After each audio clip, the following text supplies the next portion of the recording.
जय भारत. भारताला जागतिक स्तरावर नामुष्कीत ढकलणाऱ्या गलगोटी या विद्यापीठाचा पराक्रम आपण बघितलाच आहे. चीनचा एक रोबोट विकत घेऊन त्याची किंमत करोडो रुपये दाखवून तो एआयच्या मोठ्या प्रदर्शनीमध्ये आम्हीच बनवलाय म्हणून खोटा कांगावा केला गेला. जेव्हा चीननं या प्रकारचे ट्विट केले आणि जगाला सांगितलं, तेव्हा या मोठ्या प्रदर्शनीमधून या विद्यापीठाच्या लोकांना पळ काढावा लागला. अक्षरशः हाकलून दिलं.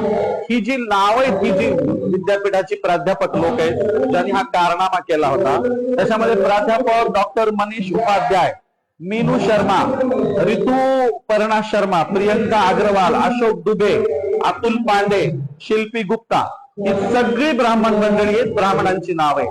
2,500-3,000 वर्षात सुई सुद्धा बनवली नाही यांनी कधी. आणि लोकांचे रोबोट स्वतःच्या नावाने खपावतात. यांना एवढंच येतं, आमच्या धर्मग्रंथात सगळं होतं, काय ब्रह्मास्त्र होतं, दूरदर्शन होता, अनुभव होता. नुसत्या थापा मारू शकतात हे लोक. लोकांच्या चोरीशिवाय यांनी आयुष्यात कधी काही केलं नाही. पूर्वी एक साधा सुईचा शोध लावला नाही, आताही लावला नाही. नाही करताय तर करू नका ना. लोकच चोरून सांगता का?